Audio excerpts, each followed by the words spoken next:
Welcome back to the Crime Scene Insiders. I'm one of your hosts, Dion Watson, and I'm joined by my co-host, Angela Davies, and we're going to take you back under the barrier tape.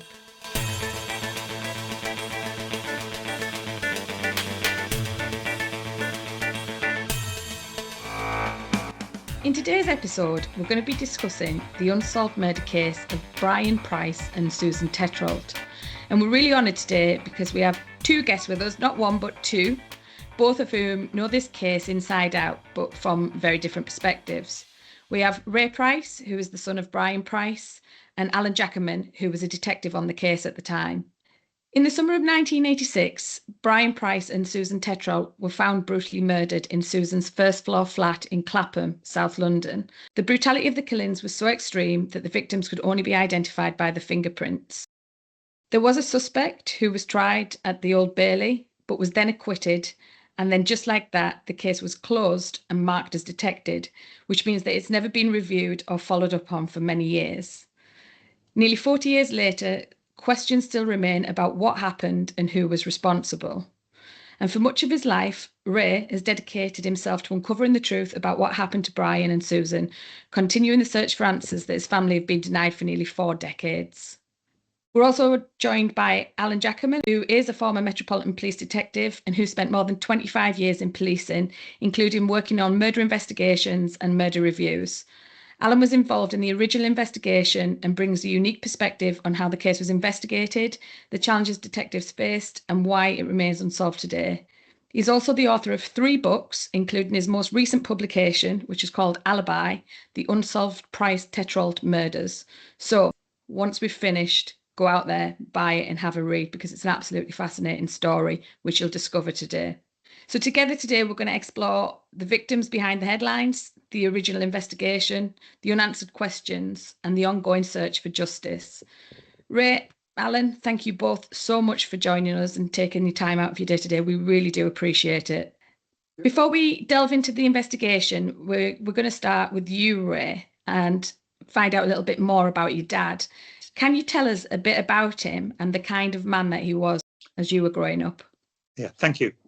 And thank you for giving me this chance to put our case to your viewers. Brian was not like the other fathers of the children that I was hanging out with in my infancy and my teenage years.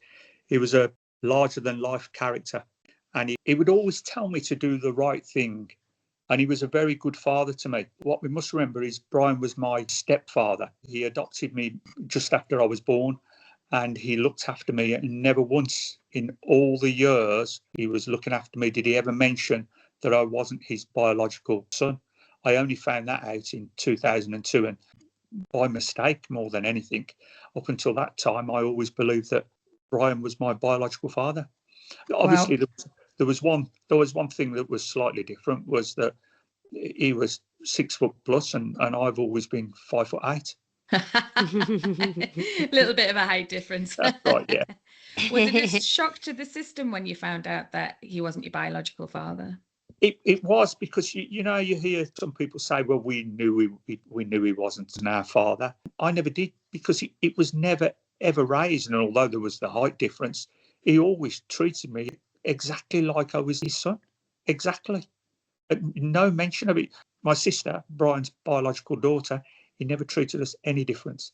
I suppose that's testament to Brian and the kind of person that he was. It is, and I know whoever reads Alan Jackerman's book will understand that Brian might not have been a good person in some ways, but all I can say, he was an extremely good person to me. Yeah. And at the end of the day, your dad is your dad, isn't it? The person that's there for you, supports you, takes care of you. He's the person that brought me up. As I say, my biological father, as soon as my mother told him that she was pregnant, he took to his heels. So the person that looked after me and really was my father was Brian. And what was life like for you and your sister growing up? An adventure. I think I would probably say it was an adventure. And because of the profession that Brian chose to go into, some months there would be lots of money and other months there'd be little money. But it was always an adventure. Are you happy at this point to talk a little bit about the career path your dad chose? Yes, I won't hide anything. I believe that we should put everything out there, and that way people can decide for themselves. Yeah. I was a child. The first time that I really realised anything was different about Brian was when he was arrested in South Africa. In the early 1970s, 1960s, I remember that my mother said that we were all going on a family trip. Again, I didn't know what it was about. And they took me and my sister out of school for a month. And in that month, we travelled all the way from England to the hills in Morocco. And then from there, we went across Algeria, into Tunisia, back on a boat into Italy, into France. And it's not until later in your life that you start to question maybe what was that trip about.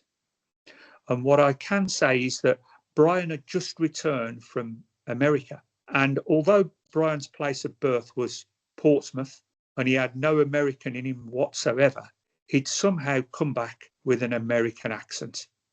He would speak, that was it. He had an American accent. And when he returned from America, he seemed to have some cash. And with that, he bought what he told us at the time was the equivalent to a Rolls Royce and a caravan. And then we went on this trip across Europe into Northern Africa, into the hills of the Atlas Mountains, and then across through what would have probably been a very dangerous country, being Algeria back then, and into Tunisia. All the places normal families wouldn't go.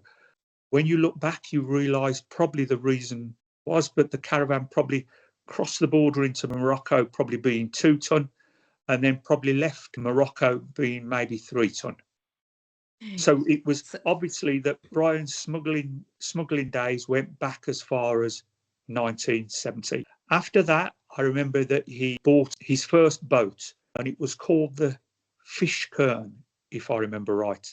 And it was a Norwegian fishing trawler. And he had it moored in Portsmouth, just where the Spinnaker Tower is now in Portsmouth. And he had lots of updating done on the boat, including radar, and we would go on sea trials out around the Isle of Wight. And then his plan was to sail to New Zealand. That's what he told the rest of us. Yeah. And then the next thing that I knew, he was arrested in South Africa. I only found out this much later. He was smuggling LSD. He was held then in custody in South Africa, and I think he received a 10-year sentence, if I remember right. But I remember my mother going and campaigning at the Foreign Office to see if they could get him shipped back to England, but that didn't happen. And then the next major event was when he escaped. And the only reason that we knew that he'd escaped from the South African high security jail was that we'd been contacted, I think, by the press. And it was a big story at the time. Well, a big story for us because we had newspaper reporters around the house, so on and so forth. And then he settled back into life for a short while as a normal person, the same as everybody else. And he got a job driving a tipper truck, working on what would then be the new mini plant in Northfield in Birmingham. And he used to take me to work with him in his tipper truck. But then soon after that, his travel started again, and he set up an import business importing furniture from India. And as part of the import business, we would have furniture delivered to the house, and he would then take the pallets apart and remove the blocks of cannabis from the pallets that had been brought back to England. He never really delved in any other drugs apart from cannabis. I've never taken any drugs, and I've never smoked. But what he always used to say was there are them and us. When he referred to them and us, he meant people who sold heroin as being them. And he believed that what he was doing wasn't really wrong. That was his belief. Well, I suppose even to this day, isn't there, there's still big debate about cannabis and the fact that it's a plant and whether it should be legal. And also then on the flip side of that, people who think that it's actually a gateway drug and it should still be illegal. So there's still a lot of debate around it to this day. As I say, my opinion is that if you're banning one drug, you should ban all drugs. But I come from a family of drug smugglers. That's just my belief. What's wrong is wrong and what's right is right. And it's wrong. If it was right, then we'd make it legal. Brian sounds like such a character. He really does. Did he ever tell you how he escaped from prison in Africa? There are many stories going around, but the one that I would put probably the best validity to was that he had to bribe one of the guards. Right. And we know that that's reasonably true is because my grandmother was the person that paid the money to bribe the guard. Okay. And then one of the gates was left open, and that was how he escaped. Two of them escaped, him and another person. And then he stowed away on a boat that was bound for England. And when he got back to the UK, was he just settled back into life? He wasn't picked up by the police then? No, he wasn't picked up by the police. The only thing that happened was that we had lots of reporters around the house, and one of them wanted to write the book. So Brian and my mother went away to somewhere in Oxfordshire to write the transcripts. And the transcripts to the book were out there for years and years and years, but nobody wanted the story. The Sunday Observer done a one-page story on it, but it was mainly about the way people were treated in the apartheid era. Okay. But this was in 1976, and the South African government moaned a little about what the newspaper had said. But again, in 1976, and the reason that that's important is one of the things that Dean was telling people after the murder was that it was the South African secret police that had murdered Brian because he was trying to release his book. But that was 10 years after he'd been murdered. Okay. I don't think the South African government would have wasted the airfare to send somebody over 10 years after. 10 years later. Yeah. So for our listeners, you're referring to Dean there, that's Dean Alexander, and he was actually arrested and tried for Brian and Susan's murder, but we'll come back to him in a little while, if that's okay. So it sounds like you had a fascinating upbringing, a lot of adventure, and that Brian had a really interesting life in many respects. Both Brian and Susan, like we said in the introduction, were murdered in 1986. How old were you when your father was killed, Ray? 24. 24, so old enough to have a full understanding of what had happened. Most definitely, yes. That must have been really difficult. Yeah. How did you actually find out about what happened? I was living at my mum's flat at the time, and Brian had a good friend in Birmingham called Steve Jones. And out the blue, a phone call, and Steve Jones was on the phone, and he said to me, had I read the newspapers that day? And I said no.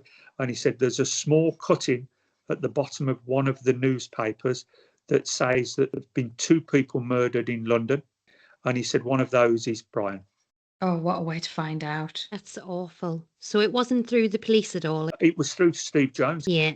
Obviously, I'm born and bred from Birmingham. And so when I dialed 999 to tell him that I thought one of the people in the paper was my father, that took me to Birmingham Police, West Midlands, rather than all the way down to the Metropolitan Police. Yeah. So did they then connect you from there through to the Metropolitan? Yeah, eventually. And then the Metropolitan Police sent me a train pass to travel down to London. I thought I was going there to identify Brian's body.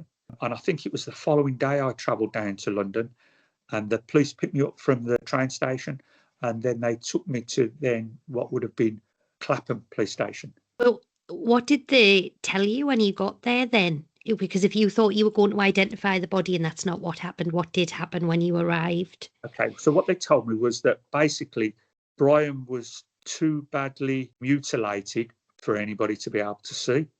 Fortunately enough, they'd been able to identify Brian by his fingerprints. That must be hard for you to hear as well, and another big shock for you. Yes, it was an extremely big shock. It was worse because I couldn't actually see Brian, but at the end of the day, I don't think I'd have wanted to see him. Once you've read the coroner's and the pathologist report and you realise just how many chopper marks Brian has received, it wouldn't have been the Brian that I remembered. Definitely not. It's not the lasting memory you want, is it? It is oftentimes better to have those happy memories, remember him full of life and as he was. Yeah, especially because he was a character as far as I was concerned. He had hands like shovels. I just didn't think anybody would mess with him. Yeah. Yeah. Alan, I think this would be a good time to bring you in. So for our listeners, can you take us back to 1986 and how you remember becoming involved in the investigation? Yeah, sure. Back in 86, I was a very inexperienced, a newly promoted detective constable, and I was stationed in Clapham. And myself and Detective Sergeant Hudson were on duty when we received the phone call that there were 2 suspicious deaths in St Alphonsus Road, and we were the first detective officers on scene. The bodies had already been discovered. It was high summer, very, very hot, and the flat at number 30 was on the basement level. And the first thing that anybody could notice were there were thousands and thousands of flies in and around the entrance to the flat. It had been forced by a friend of Susan, the female victim, who lived upstairs. They shared the building together. Susan had the downstairs part, and the lady, Leslie Klein, had the upstairs flat. She put it off, really, to go, and although she became suspicious after a couple of days not seeing Susan, she had been told that she was expecting her boyfriend back, who was visiting abroad, and that would have been Brian. She didn't see him come back, and it all went very quiet. And then 2 or 3 days passed, and the smell started, and the flies started. And not too surprisingly, she didn't want to look herself, but she went out into the back garden and she could see just through the window a foot on the bed. So she called a friend who lived quite a long way away in South London to come and help to investigate. And he arrived and he pushed the door. It was on a Yale lock, but very, very flimsy. Pushed it in and found Brian and Susan dead on the bed. And then they called the police. The inspector came, and the inspector called the CID, which is why myself and Bob Hudson went down and started the investigation off. Can you describe the scene when you arrived? The house itself, late Victorian, early Edwardian terraced house. Clapham in those days wasn't the fashion hotspot that it is now, and there were lots of derelict properties. In this particular road, number 30, it wasn't derelict, but it had been taken over by a housing association, and people who were homeless could take up occupancy. And Leslie had taken up the whole place and offered the bottom flat to her good friend, who she'd known for many, many years, Susan, and they shared occupancy between them. It was a 3-bedroom terraced house, now very valuable. But in those days, as I say, it was the next step up from derelict. In fact, one side, it had been transformed into flats. On the other side, the house next door was derelict. Even the floorboards had been taken up. And we subsequently believed that Susan used to use that as a place to store drugs. There was easy access via the back garden, which was very overgrown, unkempt. It was a run-down area, not as you see it now. Yeah. In terms of entry into the crime scene, you said that Susan's friend had forced entry. Was there any sign of forced entry from an offender or any indication of how somebody may have gained entry and exited? No, from the street, there was a very small front garden, just about a 10 square metre garden, which then opened to the original old-fashioned front door, to which Susan and Leslie had joint keys. That gave access to the house. And then downstairs was Susan's. But the only lockable room was her bedroom. Anybody else could wander around in there as they pleased. Then you went up the stairs, and Leslie's flat upstairs was also lockable. But the only lockable place on Susan's level was the bedroom, which was a very flimsy lock too. But there was no sign of any forced entry into the main door. And if anybody didn't have lawful access, wanted to get in, it would have taken a lot of damage to break down to get into that door, and there was no evidence of that at all. So, what did that make you think at the time? well, we surmised had two bodies in a flat in the bedroom. Leslie herself was never a suspect, so it had to be somebody who had been let in by Susan and Brian, or had a key to get in. And the only people who did have a key were Susan and Leslie. So someone who'd been in that flat with them.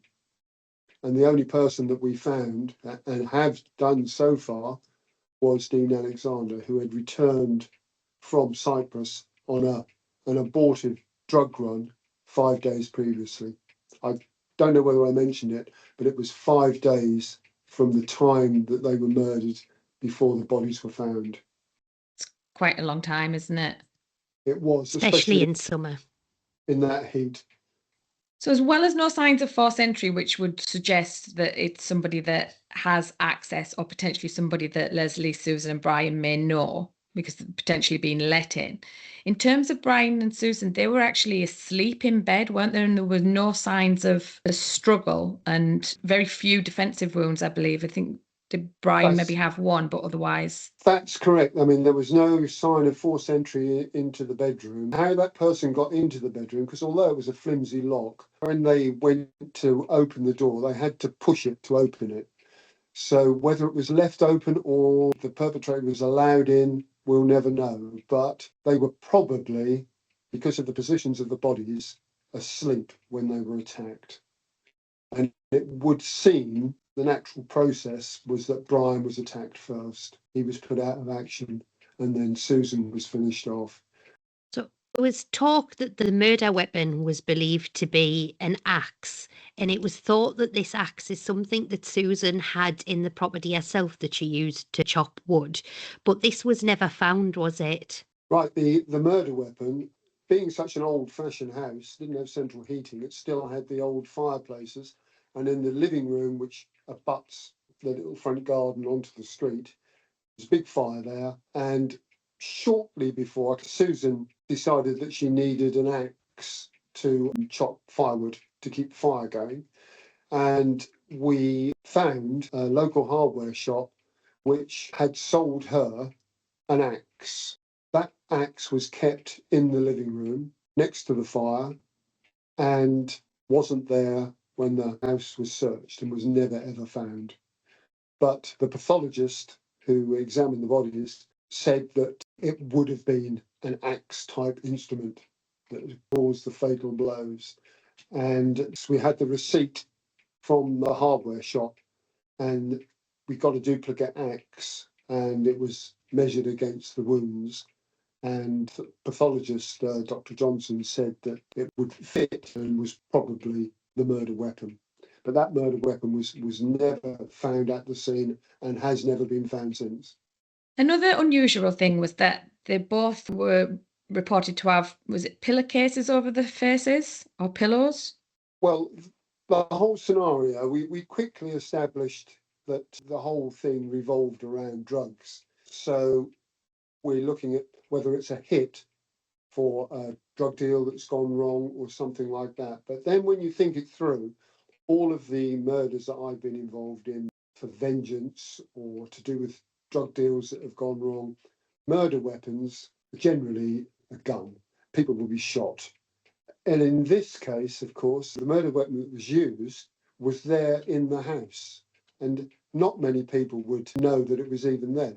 So anybody who had gone there to do harm to Brian and Susan, I mean, the chances of them going there, breaking in, and then finding a murder weapon, which would do, and then going in to kill them, it doesn't really fit in with any logical story at all. So we came round in full circle to believe that whoever had killed them had access to the living room, saw the axe, and made up their minds that night that they were going to kill them. So not necessarily planned or premeditated, but more of a in the moment act. There had been a fallout.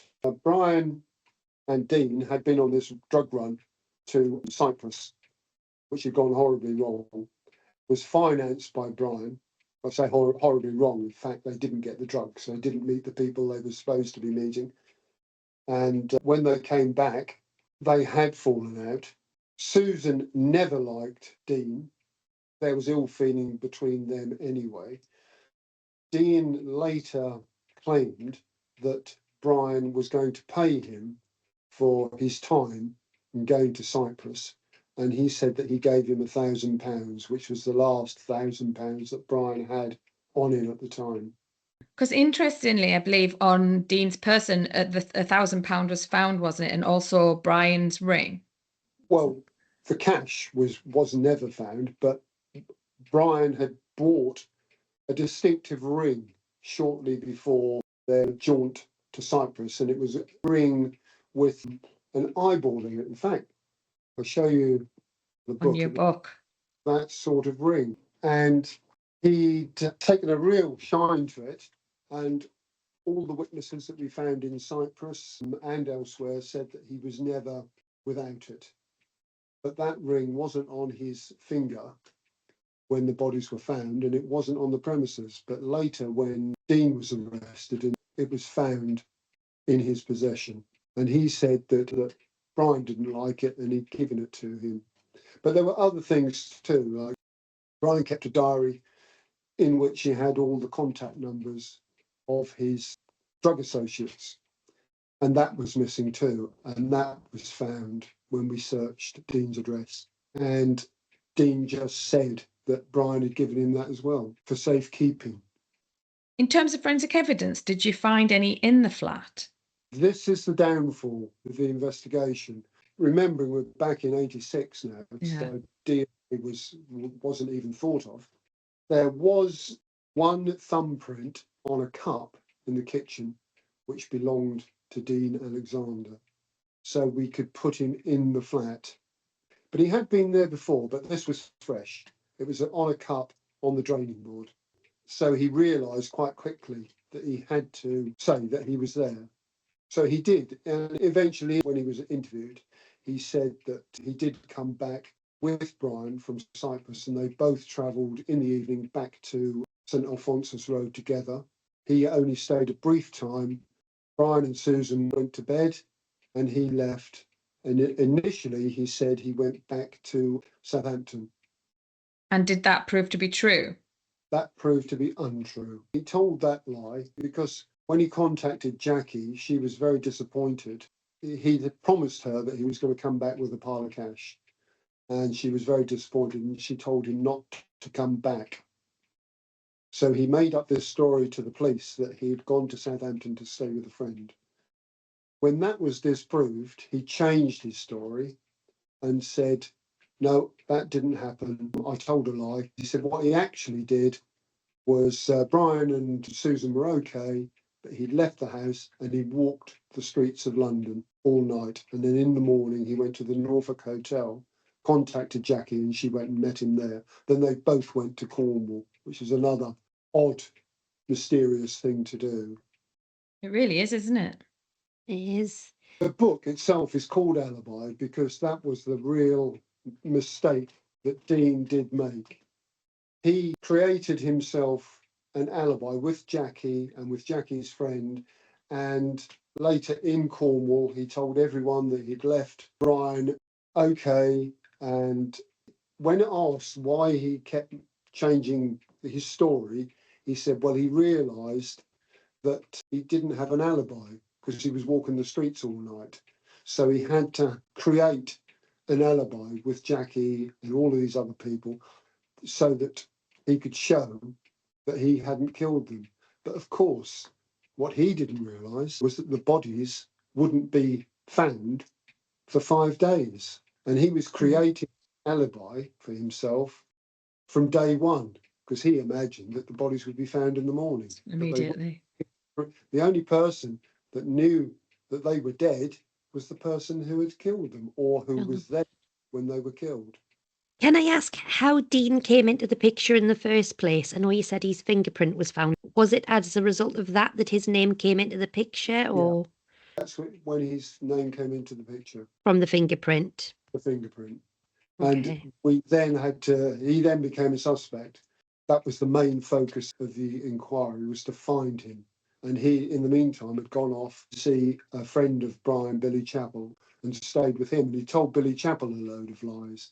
He said that he was looking after Brian because Brian was high on drugs all the time. He'd become a heroin addict and he had to look after his passport and he'd had to care for him, which is all totally untrue because the post-mortem showed there weren't any drugs at all in Brian's body. He was a very, very fit man. Dean sounds like a chronic liar. And unfortunately, as soon as he says, yeah, I travelled back from Cyprus and I went into the flat, he's admitted access. So your fingerprint doesn't really do much for you anymore, does it? So that was the end of that line as far as forensics go. There were no fingerprints in blood in the room. There was blood everywhere, but no other forensic evidence. So it was all about him lying to police, creating this false alibi.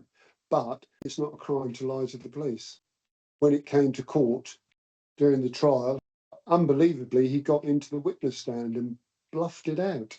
Wow. We'll come back to that if that's all right. But I want to ask Ray, you actually knew Dean, didn't you? Yes, I'd met Dean on several occasions. And this is where things become a little strange, because I've had this discussion with Alan numerous times, is that I met a person with the same description as Dean in the Verne prison. He had long browny coloured hair, curly. He was supposed to be teaching Brian how to play the guitar. And Brian had told me that he was a music manager and that he had all the contacts in the music world, you know, all the latest musicians and everything. And Brian had gone into business with him and that they were going to do this Cyprus run together. That's exactly what Brian had told me about Dean. But that was at the Verne prison, HMP the Verne, which at the time was a semi-open prison. However, Alan says he's got no record of him being in the Verne prison. Now, how he was there, but not there, I really don't know. We know that Dean was released from Dartmoor before Brian, and he returned to the south coast where he picked up a game with Jackie. But there's no record of him being put into another prison, although when Brian came out, he went to the Verne, and Dean was a regular visitor because they were carried on with their plans for this drug importation. So, Ray, you met him as an inmate, but there's no record of him as an inmate. But Alan, you have records of him visiting the prison and visiting Brian. I think that is a fairly accurate description. The person that I met was a regular visitor to Brian's cell. Okay, that's interesting. But most definitely it's interesting. However, I can't answer how that could have possibly happened. And especially because there's another twist in this. A young, unfortunate female called Carol Barr happened to be dating Dean from summer 1984 to summer 1985. Now, I've contacted her family and they have confirmed that Dean visited them at their house. They sent me photos of him stroking the dog and sat in their garden. How he can be in the Verne, visiting Brian in his cell, and also dating Carol Barr and going round for Sunday dinner with the parents, I don't know. It's very strange, isn't it? 100%, because why should I expose myself as to being in the Verne prison if I'm not that sure about Dean being the person who was visiting Brian in the cell? I don't know how it's possible. It's a mystery. I tried to reach out to the prison authorities and ask them about records. I tried to reach out to the prison officers, but we can't make any headway. The only thing that I thought, and again, I don't know if this is possible, is because Brian used to tell me that Dean was teaching him to play the guitar. Had Dean changed from Dean Hagen to Dean Alexander, set up this false company? I'm not too sure if back in the 1980s, if you could pay for somebody to come to teach the guitar. Did he have a job working for the prison service teaching guitar? I don't know. all these different thoughts have gone through my mind, how it's possible. The only thing I could say about the guitar thing, as far as I'm aware, Dean couldn't play anything. His professed contacts with people in the music business was all fantasy. He told police officers when he was arrested for the armed robbery in this country that he'd gone to university in Australia, he'd got a private pilot's license, he was a musician. It was all fantasy. There was nothing like that in his background at all. His contact with the police, he was a police cadet in the Western Australian Police. He never made the grade to becoming a fully qualified officer, because before he finished his time as a cadet, he was arrested for burglary. And those were burglaries done with himself and his brother and someone else, where they would go to friends' houses and then look around and see what was worth stealing, wait until those people gone to work, and then burgle the houses. That was his MO, and he got arrested for that. And reading the detective sergeant's report from Australia, which we were sent, the detective sergeant actually says in his report, this man is a pathological liar. So even way back when he was a young cadet at the beginning of his criminal career, he's been pegged as a pathological liar. He had no time to go to university, to become a music aficionado or any of those things, because he went to a short stay in prison. He actually had a keen interest in photography, and when they searched his house, they found a police camera there that he'd stolen.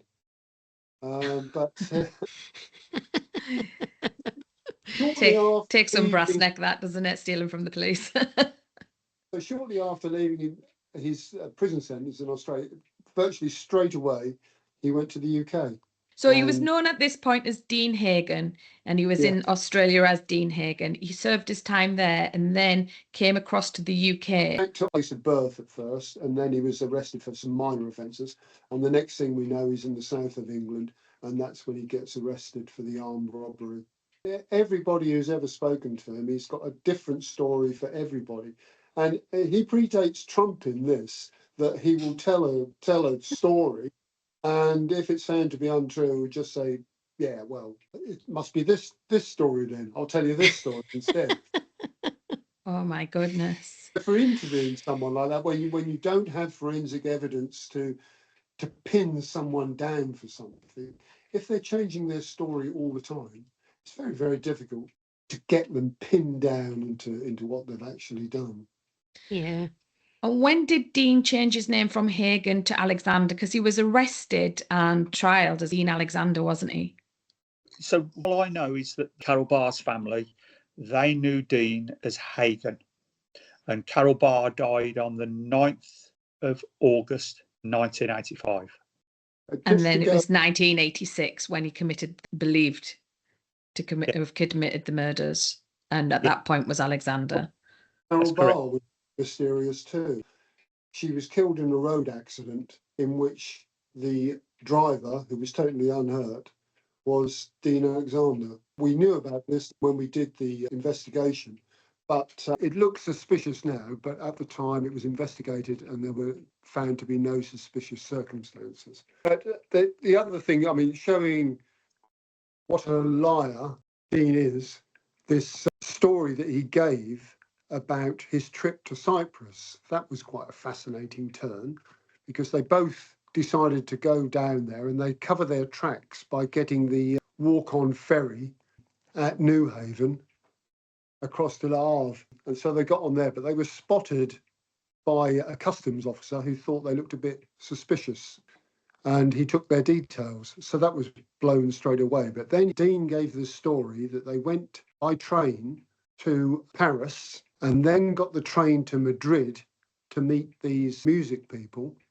a meeting which didn't come off. So they then got the train back to Paris and couldn't get a flight to Cyprus. So got the train down to Rome and then got a flight to Athens. And then from Athens flew to Larnaca. Now, when we investigated this story in the time frame, it was an impossible journey. They never went to Madrid, although Dean insisted to the very end, even in the witness box, insisted that they had gone to Madrid. And anyway, we got experts from British Rail to prove that in the time frame, that train journey could never have happened. He was a day out. So there's actually a heck of a lot of circumstantial evidence against Dean here.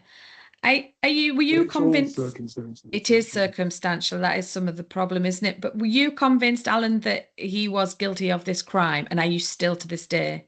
Well, I can't say that because I've been involved in investigating hundreds of murders. And one of the greatest downfalls of the investigator is confirmation bias. When you make up your mind that someone has done the deed and all the evidence that comes in, if it fits your theory, it's all very well and let's go along with that. But if it doesn't, then I've seen this happen in the past. People will ignore that. At the end of the day, he was found not guilty after a trial at the Old Bailey. So in the eyes of the law, he is an innocent man. But on the other hand, we have no other suspects, and we did look for other suspects and other reasons why Brian and Susan may have been murdered, but there has been nothing else that's come to light. And in the time that Dean was convicted, of course, we didn't have the double jeopardy rule. So once he walked out of that court, there was no way could he be retried. That law has now changed and you can be retried, although there is no further evidence apart from the circumstantial. You can't retry someone on evidence that you've tried before. That's right. You need some new, quite substantive evidence, don't you? Could I just add that I didn't believe that Dean was the murderer. However, not just based on Alan's book, but based on the witnesses that I've spoken to, and one of those being Dean, I now believe that there are more questions for Dean to answer. Yeah, absolutely, Ray. But he doesn't have to answer, of course. No, he didn't answer the questions to me. He refused to answer the questions. What questions would you like him to answer, Ray? Probably the main one would be, why was his behaviour so strange when he arrived at Billy Chappell's and his girlfriend's house in Penzance in Cornwall? Why was he insistent that they used the backgammon game that was in the back of his car rather than the backgammon game that was set up and ready to play with on the table? And why did he seem to get angry when Billy Chappell's girlfriend said, no, let's use ours? I want to explain the significance of the backgammon set. When they were in Cyprus to pass the time, they bought a backgammon set of, it looks like an attaché case. So that backgammon set was brought back to the UK with them, and that was also missing from the venue. Now, we went to Cyprus and we found the shop where they'd bought this set, and we bought an identical set. We brought that back, and the axe, which was also missing, fitted into that backgammon set perfectly. We believed at the time, from what Ray's just said, when he left the flat, that the axe was hidden in the backgammon set, and then the whole lot was thrown out. When he arrived at the Norfolk Hotel, the receptionist, who was quite on the ball, described the luggage he had with him, and it didn't include the backgammon set, and that wouldn't have fitted in his bag. I would also like to ask a question on behalf of the Carol Barr's family, which was, why did he drag Carol Barr out of the car after the accident? That's a question that Carol Barr's family wanted to ask Dean, but they never had the chance to. There's still a lot of unanswered questions, isn't there, around this entire case? And it's taken many twists and turns over the years. I think one of the things that we found really fascinating, Dee, wasn't it, is, well, two things actually. Because Dean had been through court and been found not guilty, what you later discovered, Ray, is that the case had been marked as detected. And as a result of that, it wasn't going through reviews like unsolved cases usually do. It wasn't being classed as a cold case. So it wasn't being really looked at by the Metropolitan Police. That's correct, yeah. And we only found that out 2021, 2022. We had a meeting. That was myself, Dr. Bennett, and the Metropolitan Police's cold case team. And at that time, they told us that the case had been marked detected. Well, to be quite truthful, I never knew what the word detected meant in these circumstances. And it wasn't until after the meeting that Dr. Bennett explained to me that really it means that the case was put into a solved classification. Now, not all police forces deal with detected cases the same. It was explained to me that the quieter police forces that may have 2 murders a year, they have more time to go back through cases that are marked detected. But with a big police force like the Metropolitan Police, when their cases are marked as detected and they have lots each year, it's not necessarily the case that the detected cases will be reviewed. Brian and Susan's case was never reviewed. I can perhaps explain that a bit further. Please. You've done it absolutely correct, Ray. I was in the beginning of the formation of the cold case review group, murder review group. At the time, there was some publicity going on about unsolved cases not being reinvestigated. So they set up the murder review group. And this was in about 1999. And as Ray said, I mean, we were averaging 300 or so murders in the Met a year. So they set a date, 1986, I think it was, which this would have just about come within. The criteria was 1986 right up until that time, 1999, and there were about 180 murders, unsolved crimes. It's pedantic, but it's a Home Office description.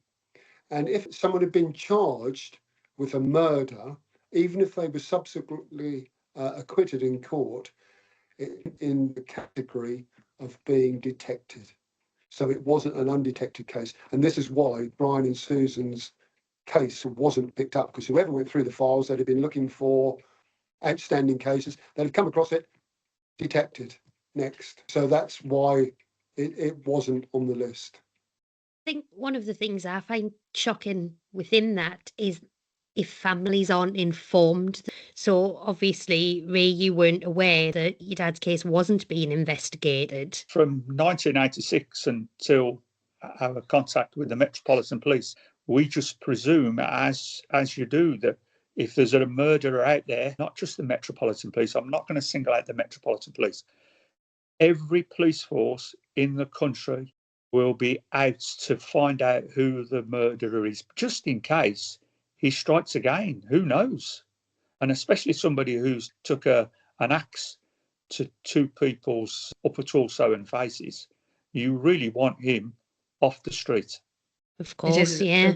a really brutal murder. Has it changed now? Are the Met reviewing it currently? Because you've done a lot of work around this, Ray. Yeah, I have done a lot of work around it. Where we are at the moment is that the Metropolitan Police are very reluctant to give any information out. Understandably, any information that we have gathered has been via our own means. So we have received no information off the Metropolitan Police, but what I intend to do and what Dr. Bennett is working on at the moment is to come up with a file of our own findings that we will present to the Metropolitan Police on the 40th anniversary of the murders, which is July this year. And in that information, it will cover back to Brian's 1982 Morocco run, where he was arrested, where he ended up in the Verne. It was reported in the papers that he was caught with 80 kilos. We know that they brought ashore a much larger amount than that was never found. We know that gave Brian funds. And I think that those are the funds that probably he used to invest in Dean's record company. I'm speculating when I say that Dean probably used them funds to live a lifestyle well beyond his means at the time. And one of the reasons that I say that is because Dean's brother told us that when he went to visit Dean in spring 1985, Dean had a nice flat in Southampton, extremely nice furniture, plenty of cash, and a nice car. And when Paul asked him where that money had come from, he said that He'd won a very expensive car in a competition.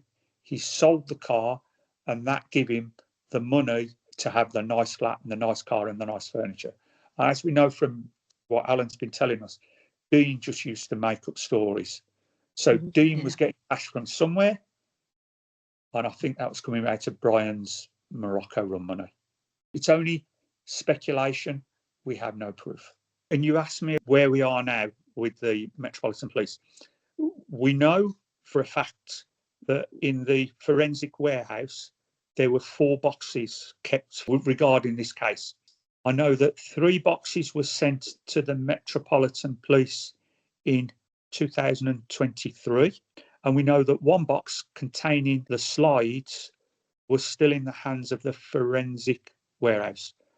And then the officer in charge of looking into Brian's case, she said that she was instructing the scientists to look at the DNA, and that was March 2005. What she did tell me was that at that particular time, that the cold case review team, they had 60 to 70 cases, and I think there was 5 officers. So it's a lot of cases. A big caseload with few people.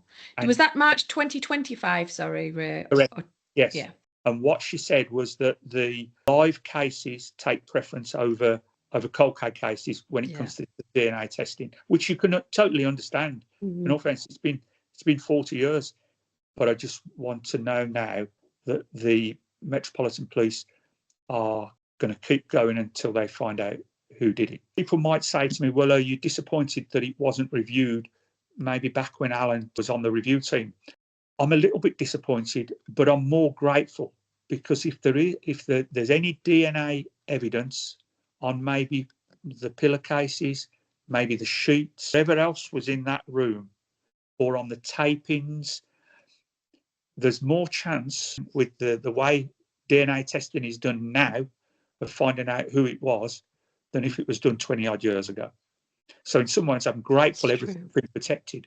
And maybe that the reason that it wasn't reviewed back then was to give us this extra chance at finding out who did it. It is true. DNA testing is much more sensitive these days. It's capable of a lot more. Considering the DNA and also the police, and in terms of progressing the investigation, one of the things that we found really fascinating was that the bodies of Brian and Susan were actually cremated by the police at the time, and there was no choice given to the family in that. Is that right? I can only speak for Brian, because obviously when we ask for any information, I'm only giving information regarding Brian.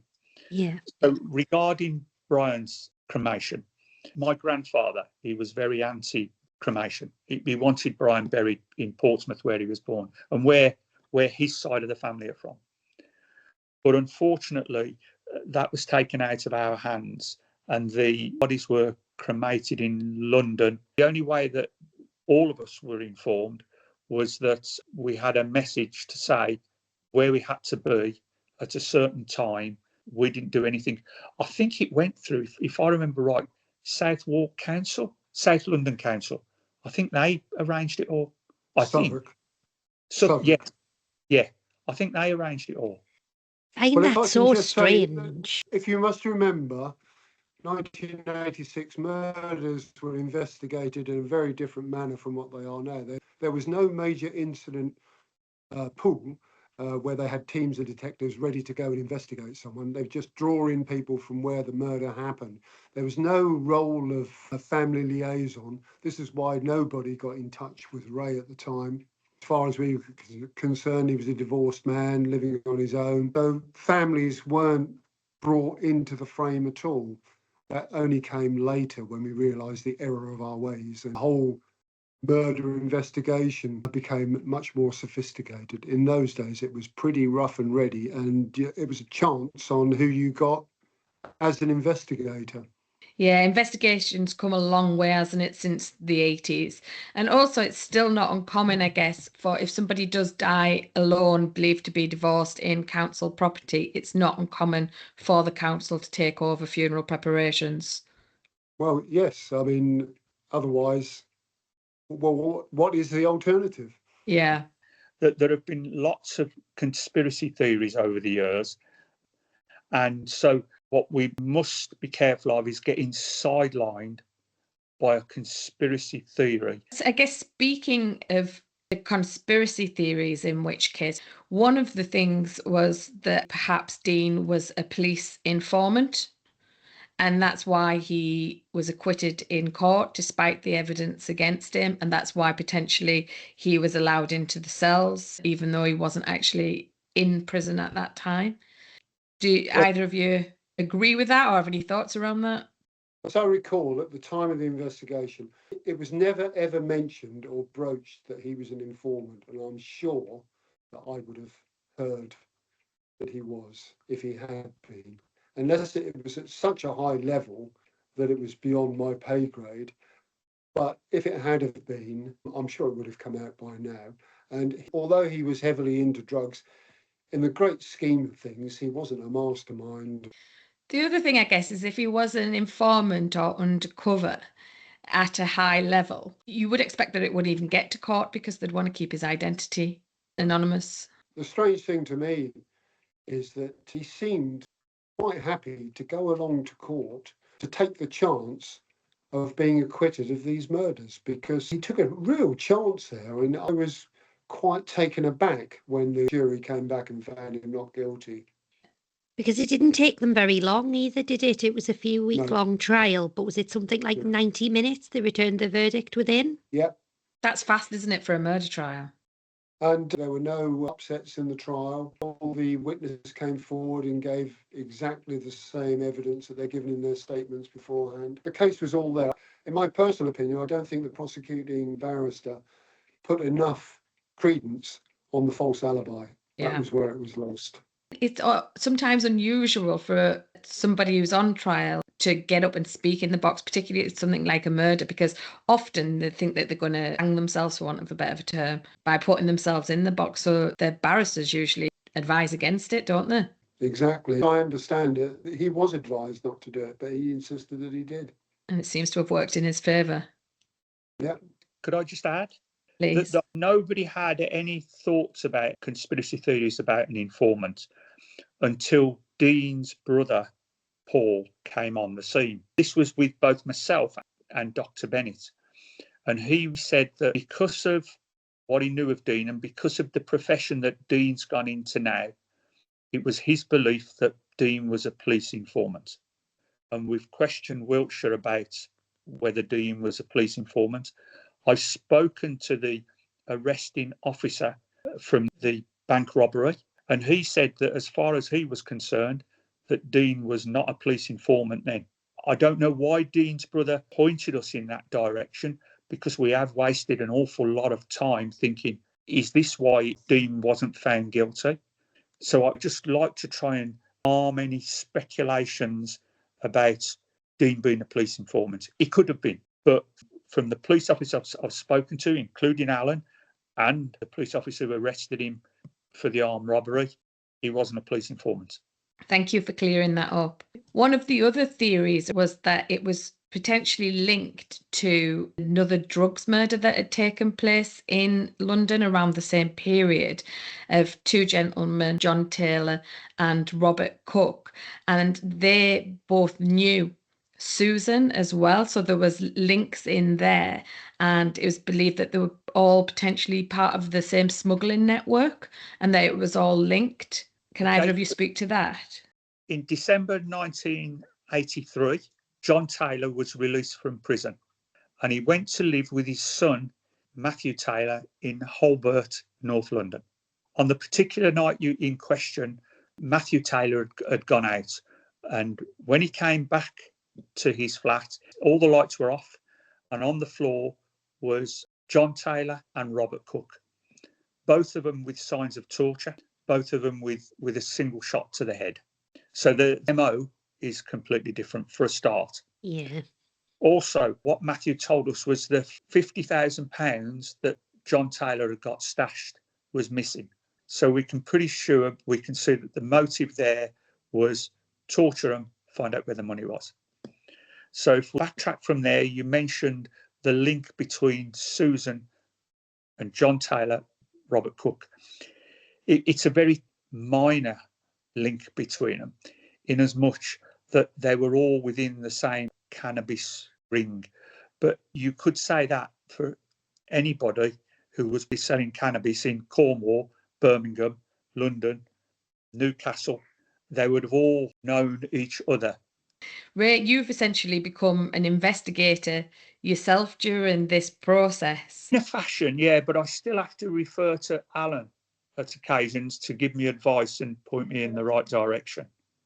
Of course. Alan, what's it like watching Ray get his teeth into this case and follow all of the leads? She's been on my team. I can say that he's really dogged investigator. Hats off to him. He's done a great job on this. He really has. At what point was it, Ray, that you decided like enough was enough and you were going to start doing this digging yourself? In 2002, when my mother passed, I found out that Brian wasn't my biological father. So the first part of this investigation was to find out who my biological father was. And that took us to 2013, when we managed to finally track down a person called Dante DeVito, who was an Italian national but had moved to Croydon, South London. And at this point, I found his family, went down for some DNA tests. And at that point, they told me that because of their father's dealings, they wouldn't be surprised if he wasn't involved in Brian and Susan's murders. So this was the start of the process for me. I found out beyond a shadow of a doubt that Dante didn't have anything to do with Brian and Susan's murders. But that was the starting point. So from that point onwards, I've been investigating. What is the thing that you've uncovered that surprised you the most? Now I believe that the Metropolitan Police in 1986 arrested the right person. Okay? And you're confident of that? I'm confident. I know that Alan can't be, but I'm confident. I would like the Metropolitan Police to, as quickly as possible, find out if there is any DNA evidence on what is left of the evidence. And do you know, is that something that the police do still have? Do you know if they do still have the bedding and pillowcases and that sort of thing?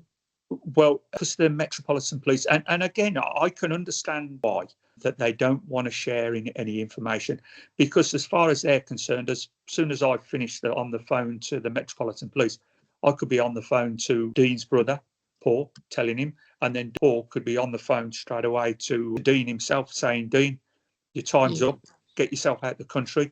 We know that Dean has property in Hampshire and in Switzerland, and so he could just take to his heels. He might already gone. We don't know.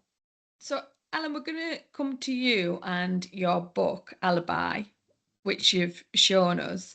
This is the third book that you've actually written, and it's part reality and part fictionalized. Is that right?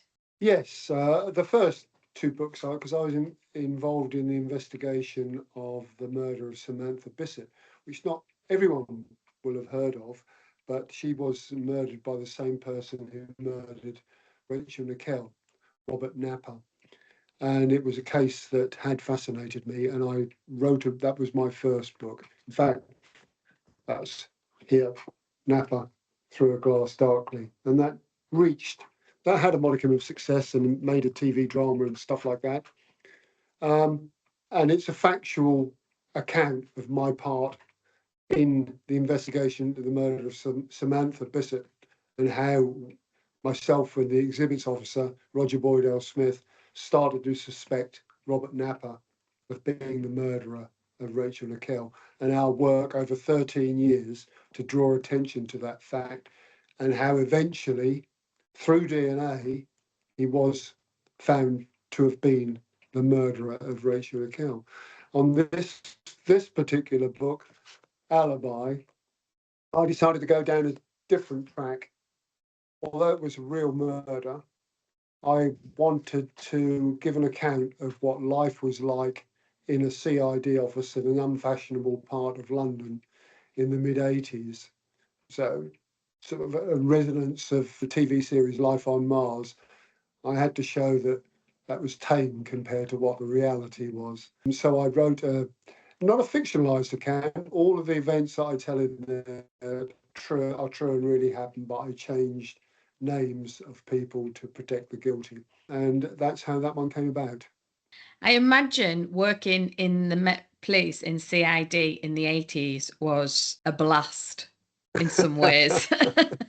Well, I've still got some very good friends from those days. And of course, when we get together over a few beers, jogging memories of things that happened to us and things that we were involved in, it was a strange, in comparison to now, it was a different country. I think that perhaps that'd be another podcast, Alan, and we'd be asking you to come back on if you'd be up for that. That'd be fascinating as well. Okay, yeah, I'm up for that. Fantastic. Sticking with your book, Alibi, the book asks the reader what really happened that night. And you've both touched upon it, but do you have your own answer to the question? I always keep an open mind for the reasons that I gave earlier about confirmation bias. But all the evidence points to that we did arrest the right person. Court found him innocent, but I have no qualms about why he was arrested. So I have asked in the book if anybody out there has any further knowledge, if there was someone else in the flat 40 years on, someone who knows someone else who was in that flat on the night in question, then please come and tell either Ray or myself. Definitely. Coming to round this up, Ray, is there anything you'd like to say directly to anyone out there who knows something or who was there at the time? The same as what Alan said. If anybody has any information that could be helpful, please come forward. So for any of our listeners out there, for anyone who may know something or know somebody who knows something, we know it was quite a long time ago, but please, any information at all, get in touch. Also, please go and buy Alan's book, Alibi. That's got plenty of information in there that also might help people and help them jog memories, maybe. This is an absolutely fascinating case, and we really appreciate you both coming on and giving us your time, especially for you, Ray, reliving it over and over. But I know this has become your life now. It's 24/7, isn't it, in the pursuit of justice for Brian? That's absolutely correct, yeah. There's no days off for me. And I intend, with the help of the Metropolitan Police, to finally get some justice for both Brian and Susan. We really hope you do. And also we hope that this podcast is going to help, raise awareness as well and just keep bringing it into the limelight, into the fore. Thank you, Angela. Thank you, Dion. Yeah. So I think that's a good place for us to wrap up, do you, Dee? I do, yeah. Like Ange says, just thank you to you both so much for coming on and spending the time with us today. We really appreciate it. We've enjoyed chatting through it all with you. And like Ange says, just really hope it gives you some extra coverage and hopefully somebody out there has got some answers for you. Yep. That would be great. If anybody's got any information, please feel free to get in touch. You can do that via myself and Ange, and we can pass the information on to Alan and Ray as well, if that's easier for anyone. But thank you to all of our listeners for tuning in for this episode. We hope that you've found it interesting, and we will be back in a fortnight's time where we will take you back under the barrier tape.